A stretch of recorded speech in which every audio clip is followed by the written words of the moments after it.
Now, more than 100,000 applications for grade 8 have been made on Gauteng's online system. Applications opened earlier on this week. To discuss this, I'm joined now by Gauteng Education spokesperson Steve Mabona. Steve, a very good evening. Thank you so much for joining us this Friday evening.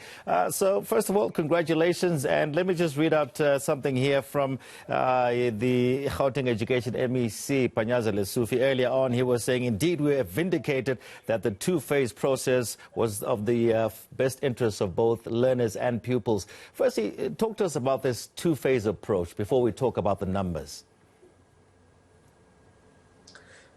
Well, thank you very much. You'll remember that we said we are introducing phases, meaning that we have the first phase and you have the second one. But the first one, it's for the grade 7s that we have in our space, in our public ordinary schools. We felt that because we have the data, we know how many of those learners must move from grade 1 to grade 8, from grade 7 to grade 8. We felt that let's assist the parents, not to be, taken through the process of, applying and making sure that they just move from grade 7 to grade 8 because there are a number of schools that are available for them. And at the later stage, we'll then entertain those that will be coming from the private and independent schools. So according to the information that we can see in our system, people are applying, over 100,000 applications that are successfully captured. So it's an indication that the people are applying in the system. So we've been working hard just to make sure that we assist those that have challenges, like for instance, your verification of information at the school level, just to assist them with that capturing of information, making sure that the information assists them. So we are quite happy, when you look at how we are moving when coming to the system. So no glitches on the system so far, as we've unfortunately seen in the past?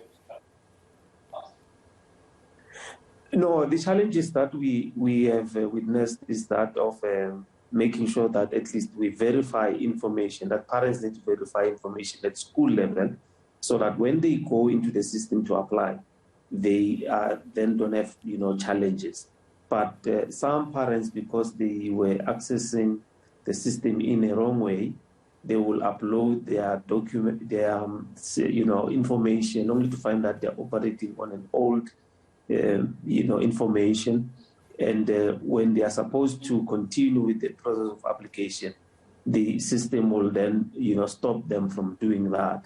So we'll then advise them to clear their browser, make sure that they probably delete their profile and start afresh.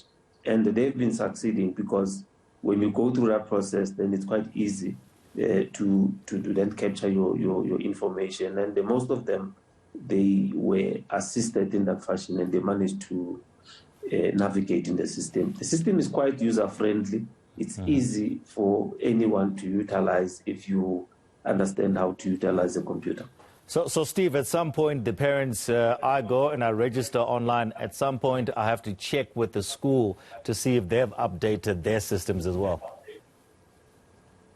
No, that's the point of departure. You need to make sure that you verify information at school level, because for instance, if I were to make an example, the school will link a child to a father who is probably absent, or who does not stay with the child, who will not be responsible for the application process.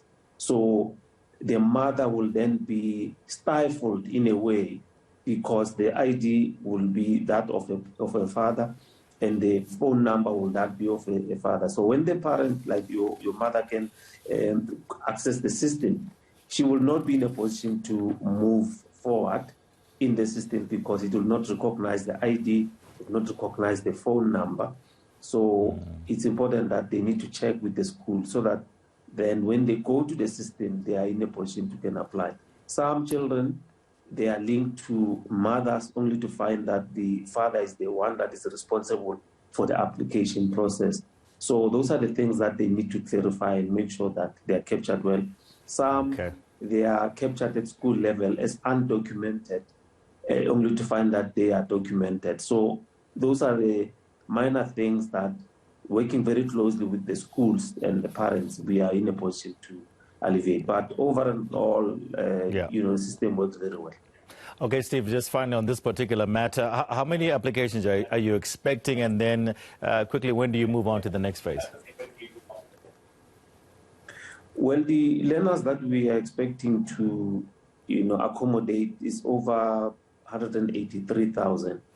And up to so far, we have recorded over 104,000. So we are encouraging parents to make sure that they apply, because remember, the system will close on the 3rd of September for those who are in the phase 1. So that on the 13th of September, we will be in a position to open the system for those that are coming on phase 2, which is grade 1, and your grade 8 that will be coming from independent schools and the other provinces. Okay. We've just run a story, and we've been running it all day, this unfortunate episode at the Kensani Primary School in Soshanguve. What is the latest on that, where after the rape of a grade 1 pupil? Can you give us an update? Has the perpetrator been caught? Where are we?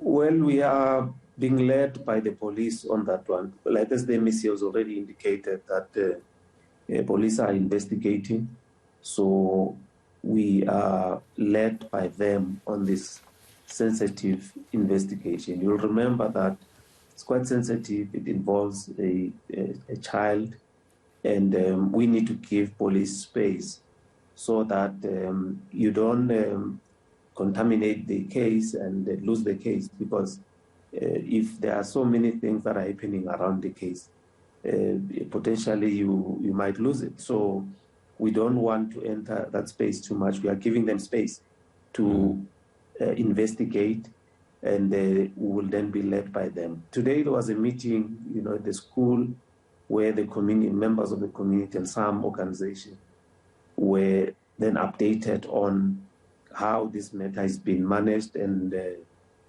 we want to call upon members of the public just to give the police space to investigate and make sure that they do their work, because unnecessary pressure, activities around the school that are probably disruptions, and we have lost so much curriculum time, most especially the primary level.